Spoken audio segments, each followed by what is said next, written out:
안녕하세요. 오늘도 사연살롱을 찾아주셔서 감사합니다. 40대 중반의 한 아이 엄마예요. 저는 아주 평범한 가정에서 자랐어요. 아버지는 동네에서 슈퍼를 하셨고 엄마는 가정주부였어요. 학교에서 친구들과도 잘 어울리고 공부도 곧 잘하는 애였죠. 저희 집이 동네 장사를 한다고 부끄럽게 생각해 본 적은 없었어요. 정말 못 살지도 않았고 뭐가 크게 부족하지도 않았거든요. 친구들도 저희 집에 와서 자고 가기도 했고 아빠 가게에서 물건을 사기도 했어요. 그런 평범한 행복 속에서 즐겁게 살았던 것 같아요. 하지만 이런 제 생각을 크게 흔드는 일이 생겼어요. 저는 성적이 좋아서 괜찮은 대학교의 경영학과에 들어갔어요. 하지만 꼭 경영과 관련된 일을 하고 싶다는 마음은 없었기 때문에 취직에 걱정 없을 정도의 성적만 받으면서 부담 없이 대학 생활을 즐겼던 것 같아요. 그러다가 3학년이 되었고 복학한 선배를 알게 됐어요. 그 사람과는 과 모임에서 몇 번 본 게 전부였는데 어느 날 갑자기 데이트 신청을 하더군요. 심주영, 내가 너 지켜봤는데 좀 괜찮은 애인 것 같아. 나 한번 만나보지 않을래? 후회하지는 않을 거야. 선배는 뭘 보고 저를 괜찮다고 하는 거예요? 집안이 딱히 좋은 것 같지도 않은데 별로 기도 안 죽고 공부도 곧 잘하고 스타일도 나쁘지 않아서. 저는 그 말이 어이없기도 했지만 한편으로는 귀엽다는 느낌이 들었어요. 거칠 것 없고 솔직한 것 같았거든요. 그 선배와 만남을 시작했고 4학년 때 취직 준비를 하면서 잠시 헤어졌었어요. 당시 선배가 했던 말이 저를 화나게 하기도 했고요. 넌 다 좋은데 그렇게 먹고 사는 거에 아등바등하는 건 볼품 없어. 집 못 사는 거 티내는 것도 아니고. 우리 집이 뭐가 어떻다고 그래. 우리 괜찮아. 먹고 살만해. 그리고 집이 어떻든 간에 사람이 당연히 살면서 일을 해야지. 에이, 그건 아니지. 우리 과 애들 봐봐. 너처럼 못 사는 애들 몇이나 되나. 너도 말은 안 하지만 솔직히 속으로는 막 기죽고 그러지? 저는 그날로 그 사람과 연락을 끊었어요. 물론 경영학과에 집안 좋은 애들이 많은 건 사실이었지만 저처럼 평범한 애들도 꽤 있었는데 선배 눈에는 안 보였던 것 같아요. 저는 자꾸 그런 걸로 상처를 주는 그 사람과 더 이상 얘기하기 싫었죠. 그런 걸로 말씨름할 만큼 한가하지도 않았거든요. 저는 열심히 취업 준비를 했고 그 결과 좋은 회사의 기획팀에 들어가게 됐어요. 친구들과 가족들 모두 저를 축하해 주었어요. 저와 친한 친구들은 조촐한 파티를 열었는데 그런데 그 파티 자리를 어떻게 알았는지 선배가 왔더라고요. 너 취직도 됐겠다. 이제 좀 한가해졌지? 내가 그동안 많이 봐줬다. 너 이제 연락하면 바로 받아야 돼. 무슨 소리야. 오빠랑 나는 그때 끝났지. 모르겠어? 나를 그렇게 무시하는데 어떻게 만나. 물론 시간도 없었지만 오빠 다시 만날 생각 없어. 오빠가 나한테 어떻게 했는데. 그래도 선배는 계속 저를 찾아왔고 제가 안 받아주자 나중에는 사과를 하더군요. 네가 그렇게까지 심각하게 받아들일 줄 몰랐어. 내가 깊이 생각하고 말하는 타입은 아니잖아. 정말 나쁜 뜻이 있어서 그렇게 말한 건 아니었어. 화 풀어. 나 너 계속 기다렸단 말이야. 그 말에 제 상한 감정은 조금씩 풀리기 시작하더라고요. 선배 말처럼 저를 좋아하는 마음이 크니까 지금까지 기다렸겠다 싶어서 다시 만나게 됐어요. 그렇게 졸업식을 하게 됐고 저는 본격적으로 회사에 다니게 됐죠. 그 사람은 미국 유학 시험 준비를 한다고 학원에 다니며 공부를 계속했어요. 저는 회사 업무에 대해 배울 게 많아서 한동안 제때 퇴근을 못하고 일에만 매달렸어요. 자연히 그 사람을 만나지 못하고 지나갈 때가 많았죠. 그러자 그 사람은 화를 내기 시작하더라고요. 너는 그렇게 일이 좋아? 어떻게 일주일에 하루도 나 만날 시간이 없어? 그러고도 네가 내 여자친구야? 지금은 어쩔 수 없어. 난 신입이고 일 배울 것도 많단 말이야. 시간을 내기 싫은 게 아니라 못 내는 거라고. 라며 설득을 했지만 그 사람은 이해를 못했어요. 그러더니 아예 퇴근 시간부터 회사 앞에 와서 기다리기 시작하더군요. 저는 이게 다 저를 너무 좋아해서 그러는 거라고 생각했죠. 이야기 끝에 일주일에 한 번은 꼭 시간을 내기로 약속했어요. 또 저 때문에 회사 앞까지 오느라 공부에 지장이 가는 것도 싫었고요. 그렇게 만나면서도 저는 막연하게 어쩌면 이 남자가 미국에 가면 헤어질 수도 있다는 생각을 하고 있었어요. 저는 여기서 회사도 다녀야 했고 제 생활이 있었으니까요. 그런데 그 사람은 당연히 제가 같이 미국에 간다고 여기더라고요. 저는 미국에 같이 갈 생각이 없다고 했고요. 그게 무슨 말도 안 되는 소리야. 아니면 내가 널 왜 만나? 너는 정말 이상하다. 그럼 나랑 헤어질 생각을 하고 만난다는 거야? 그거야. 오빠가 미국에 가게 되면 당연히 나랑은 헤어지지 않을까? 그런 마음은 갖고 있다는 거지. 솔직히 미래는 어떻게 될지 모르잖아. 아니야. 당연히 같이 가야지. 너 그렇게 생각했다니 정말 섭섭하다. 그때부터 정말 고민에 빠지게 됐어요. 제 생활을 포기하고 미국에 가는 게 맞는 건가 싶었죠. 친구들 생각은 반반으로 나뉘었어요. 거기 가서 나도 같이 공부를 하면 된다는 의견도 있었고, 확신이 없으면 안 가는 게 낫다고 하는 사람들도 있었어요. 부모님은 제가 미국에 갔으면 좋겠다고 하셨어요. 특히 엄마는 그게 저한테 더 좋은 길이라고 생각하셨고요. 네가 몰라서 그러는데 외국에 가서 살다 오는 게 굉장히 큰 이득이라고 하더라. 너 학교 다닐 때도 어학연수 한번 못 갔는데 얼마나 좋은 기회니? 엄마는 네가 여기서 고생하며 회사 다니는 것보다 세상에 나가서 더 많이 보고 편하게 살았으면 좋겠다. 라며 적극적으로 그 남자와의 결혼을 미셨어요. 저도 마음 한구석에 미국에 나가고 싶다는 생각이 있었던 것 같아요. 결국은 그 사람과 함께 미국에 가기로 하고 결혼 준비를 하게 됐죠. 시댁에서는 결혼하고 얼마 안 돼서 미국에 갈 테니 집을 따로 구하는 것보다 같이 사는 게 낫지 않겠냐고 했어요. 시어머니는 상냥해 보이셨지만 어딘가 기가 세 보여서 저는 같이 사는 건 영 마음에 내키지 않았어요. 오빠, 나는 다 좋은데 시댁에서 같이 사는 건 정말 자신 없어. 그리고 미국 가기 전까지는 회사도 다닐 건데 내 마음이 편했으면 좋겠어. 그 정도는 들어줄 수 있잖아. 라고 고집을 했고 결국 저의 뜻대로 작은 집을 구하게 됐어요. 대신 전세금은 제가 다 내기로 했고요. 부모님은 좀 안 내게 하셨지만 저는 제가 편하려고 하는 거니 괜찮다고 했죠. 남자 쪽은 부동산 투자로 돈을 번 집안이었어요. 그래서인지 어떻게든 자식들 학벌을 좋게 만들려고 하는 것 같았죠. 남자의 형과 동서도 좋은 대학을 나와서 유학을 갔다 왔다고 하더라고요. 시어머니는 저도 학벌이 괜찮다며 마음에 들어 하셨어요. 하지만 저희 친정에 대해서는 대놓고 무시하는 말을 많이 하시더라고요. 신혼여행을 마치고 인사하러 간 날도 시어머니는 혹시라도 친정에 뭐 퍼갈 생각하지 마라. 나는 너 하나 보고 이 결혼 허락한 거지 니네 친정 인정한 적 없다. 니네 친정에도 여기서 한 푼도 못 나가니까 그렇게 하려고 해. 어머니, 저희 친정이 왜 시댁 돈을 달라고 하겠어요. 그럴 일 절대 없어요. 저희 집도 먹고 살 만큼 돈 있고요. 라고 하자 시어머니부터 시아버지, 남편까지 다 피식 웃더군요. 네가 번 돈도 일절 안 된다. 너는 어떻게 생각할지 모르지만 일단 결혼을 했으니 남의 식구 아니냐? 그럼 너한테 뭘 바라면 안 되지. 네 말대로 니네 친정도 먹고 살만하다면 네가 돈 줄 일도 없을 테니까 너도 주의를 좀 했으면 좋겠다. 라며 은근히 비꼬듯 말하는데 속에서 울컥 치밀더라고요.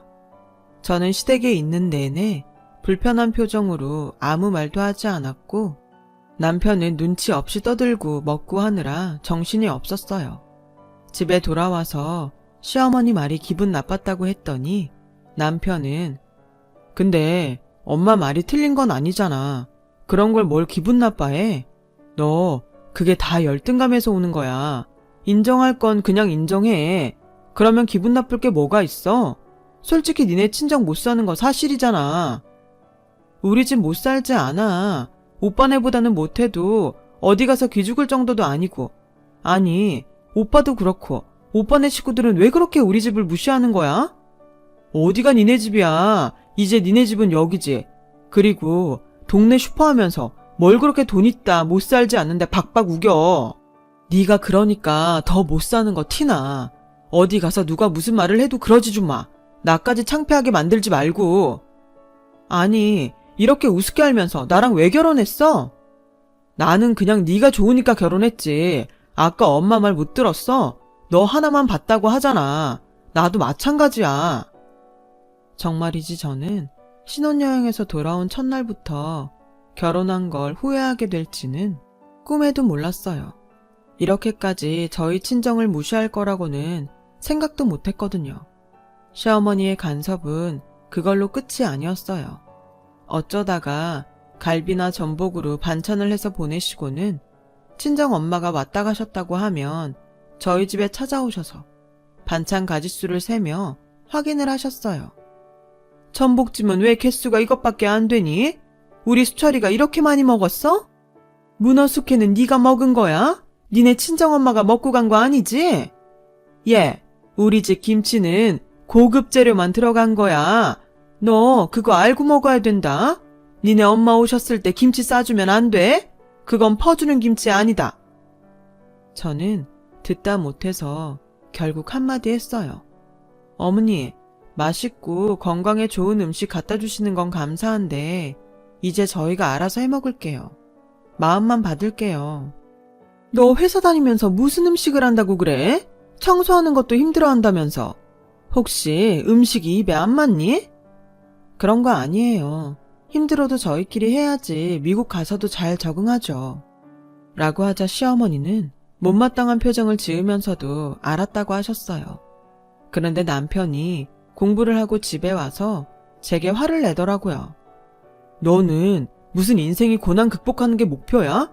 왜 요리를 우리가 직접 해? 네 솜씨로는 어림도 없는 음식 해다 주시면 감사합니다를 100번 해도 모자랄 텐데 우리끼리 해먹는다고 가져오지 말라고 했다며. 왜 나한테는 물어보지도 않고 그런 걸 결정해? 음식 갖다 주셔놓고 간섭이 너무 심하시잖아.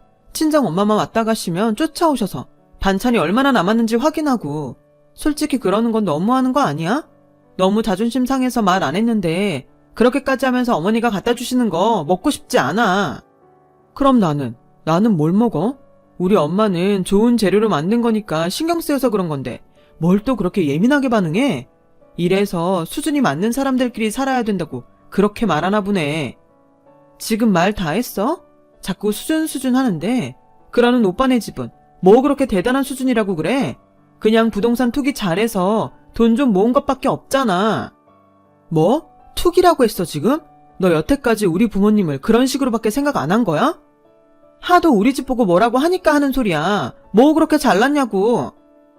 저와 남편은 그날 크게 싸웠고 저희 두 사람은 각자 다른 방에서 자고 며칠 동안 서로 한마디도 하지 않았어요. 그러다가 남편 생일이 다가와서 생일 파티 준비를 하며 남편과 다시 말을 하게 됐어요.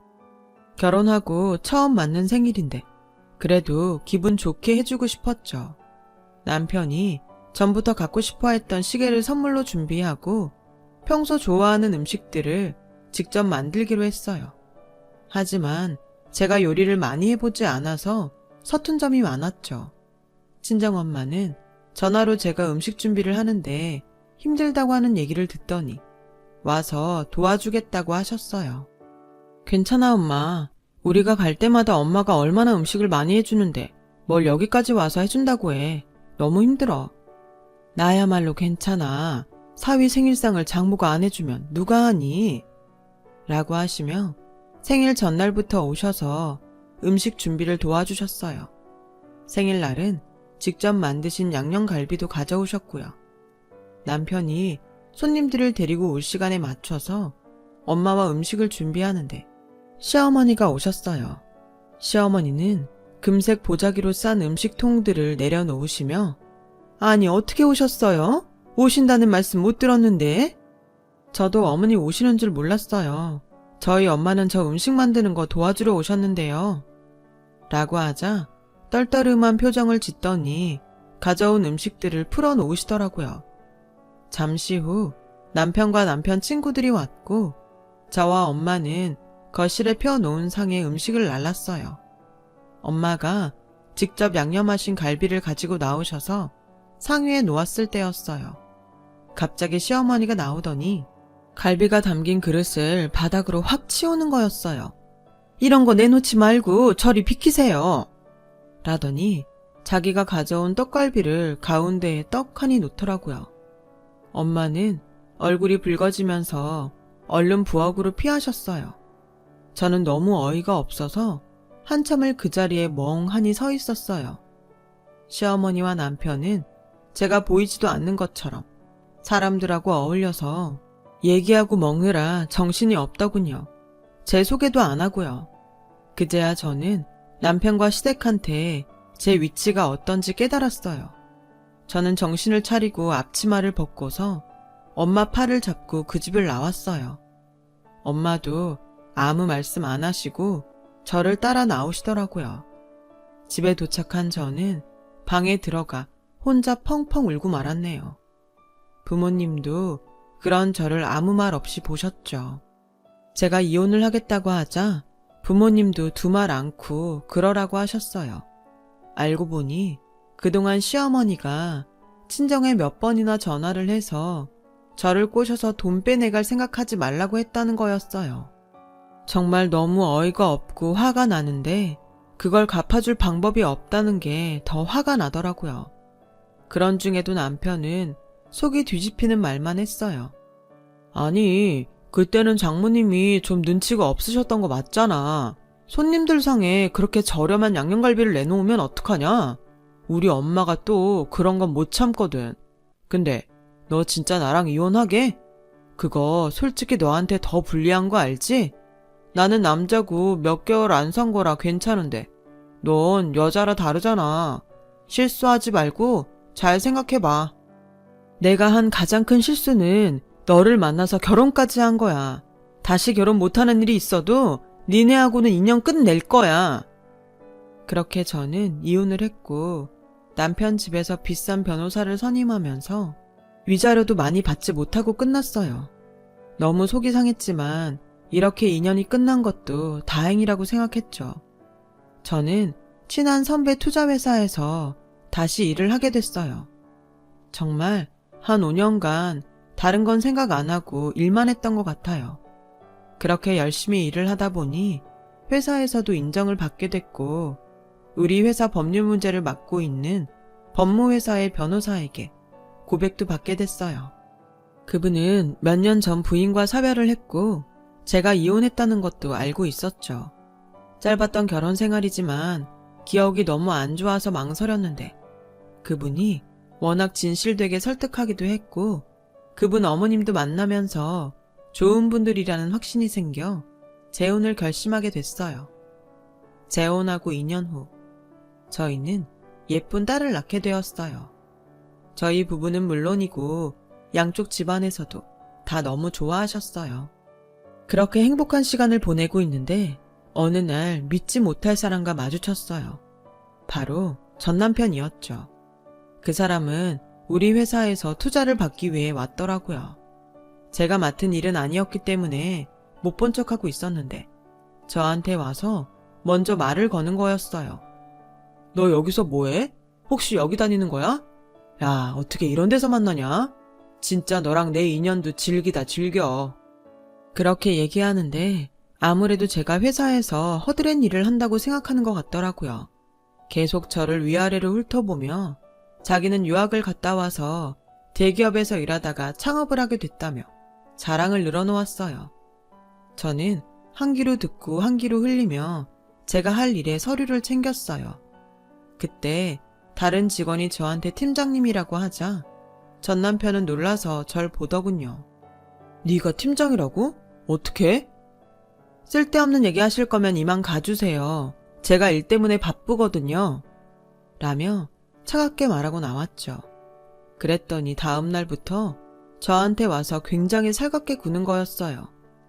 저는 그런 전 남편이 너무 속이 보여서 가증스러웠어요. 이보세요, 임준호 씨. 저는 어차피 그쪽 담당이 아니어서 저한테 이래봤자 아무 소용도 없어요. 그리고 저하고 이렇게 친한 척 얘기할 사이는 아니잖아요? 내가 그걸 왜 몰라. 내 담당한테 말 좀 잘해달라는 거지. 이렇게 네가 나랑 서로 돕고 살 수 있는 위치에 있는 것도 다 나 잘 된다는 징조 같아서 좋잖아. 그럼 말도 안 되는 얘기 그만하시고 반말도 하지 마세요. 라며 말씨름을 하는데 남편이 저와 점심을 먹으려고 왔어요. 전 남편은 그 사람을 보더니 굉장히 당황하더군요. 제가 결혼도 안 하고 혼자 할 거라고 생각했나 보더라고요. 전 남편은 그날 이후로 며칠 동안 저를 찾아오지 않았고 이제야 저한테서 떨어져 나갔나 보다 했어요. 그런데 일주일이 지나고 나서 다시 저를 찾아왔더군요. 주영아, 너 팀장이라며? 그럼 내 담당보다 네가 더 높을 텐데 네가 얘기 좀 잘해주라. 나 투자 못해준다는 통보 받았는데 어떻게 좀 안 될까? 응? 부탁이야. 그건 아예 저희랑 부서가 달라서 제가 얘기할 사항도 아니고요. 찾아오지도 마시라고요. 그래도 부탁은 해볼 수 있잖아. 응? 말이라도 해봐. 그 돈 많은 부모님한테 자금 좀 대달라고 하시지. 왜 저한테 이렇게 매달리세요? 그렇게 수준 높은 척 하시더니 수준 낮은 저한테 왜 이러시는지 모르겠네요. 그렇게 예전 일 갖고 비꼬지만 말고 난 심각하단 말이야. 어떻게 한 사람 인생이 달린 일 가지고 이런 식으로 얘기할 수 있어? 한 사람 인생이 달린 일? 너 말 잘했다. 너는 내 인생, 내 가족을 어떤 취급했는데 니네 엄마는 또 어떻고 돈밖에 없는 집안이 고상한 척하면서 사람 사이에 계급 있는 것처럼 그렇게 차별하고 먹는 거 가지고 치사하게 굴어놓고는 뭐? 나야말로 너 때문에 인생 망칠 뻔했어. 이 쓰레기 같은 인간아. 넌 나한테 그런 말할 자격 없어. 라며 뿌리쳤어요. 원래 자기만 생각하는 사람이라는 건 알고 있었지만 이 정도로 뻔뻔할 줄은 몰랐어요. 그런데 더 가관인 건 퇴근길에 회사 앞에서 시어머니가 기다리고 있는 거였어요. 시어머니는 저를 보자마자 무조건 팔을 잡더니 어디 가서 얘기 좀 하자고 하더군요. 이거 놓으세요. 저는 할 얘기 없어요. 혹시라도 네가 우리 준호 투자 못 받게 한 거면 지금이라도 마음 돌리라고. 네가 아직도 우리 집에 서운한 게 있나 본데 서로의 앞날을 위해서라도 다 풀고 지내는 게 좋지 않겠니? 라는데 뒤에서 저희 엄마 목소리가 들렸어요. 아니, 이 옆에 내가 미쳤나? 그 손 못 놔? 라며 시어머니를 확 밀쳤고 그 바람에 시어머니는 그 자리에 넘어졌어요. 자기 아들이 못난 걸 왜 남의 딸 탓으로 돌려? 내가 이놈의 집구석하고는 다시 상종 안 할 줄 알았는데 이렇게 된 거 잘 됐다. 오늘 아주 끝장을 낼 테니까 어디서 예전에 해먹던 못된 버릇을 여기서 또 해? 라며 엄마가 길길이 화를 냈고 저는 그런 엄마를 진정시키며 시어머니한테 말했어요. 이것 보세요. 댁의 아들 사업 아이템이 부족해서 그런 걸 어쩌라고 그러는 거죠? 그리고 이미 나와 있는 서비스를 새 아이템이랍시고 가져왔으니 투자하지 않기로 결정한 걸로 알고요. 법률 자문 쪽에서도 댁 아들이 따라한 것 같다고 나중에 문제 생길 수도 있다고 했다고요. 뭘 좀 알고 얘기하세요. 그리곤 엄마 손을 잡고 돌아가려는데 시어머니가 제 앞에서 빌더군요. 제발 우리 준호 그거 못하면 이제 희망이 없어. 어떻게 좀 안 될까? 부탁이야. 부탁이에요, 심지영 팀장님. 결국 시어머니는 회사 경비원들에게 붙들려서 끌려 나가고 말았어요. 알고 보니 시댁은 그 후에 부동산 투기로 검찰에 고소를 당했고 재판에서 져서 굉장히 어려운 상태였다고 해요. 전 남편은 잘 다니던 대기업을 나와서 이미 사업한다고 2번이나 망해먹었고요. 어떻게 지인 소개로 저희 회사에 투자를 받으려고 애를 쓴 모양인데 그것도 마지막 검토 단계에서 없던 게 된 거죠. 전 남편과 시어머니는 그 후 몇 번 회사 근처로 찾아왔다가 제 남편이 접근 금지 명령을 받아내겠다고 으름장을 놓자 그 후로 모습을 감췄어요. 들리는 얘기로는 서울에 남았던 걸 모두 정리하고 지방 어디로 내려갔다고 하더라고요. 남이 안 된 걸 잘 됐다고 하는 건 아니지만 저와 제 가족에게 돈 가지고 그렇게 모욕을 줬던 사람들이 돈 때문에 모두 잃은 걸 보니 자기가 한 대로 돌려받는 게 맞다는 생각이 들었어요. 저는 그렇게 살지 말아야겠다고 한 번 더 결심하게 됐죠. 그 일이 있은 지도 벌써 5, 6년쯤 전이네요. 저는 제 남편과 잘 살고 있고요. 지금은 회사를 관두고 딸아이 교육에 더 신경 쓰고 있어요. 친정 부모님들도 잘 계시고요.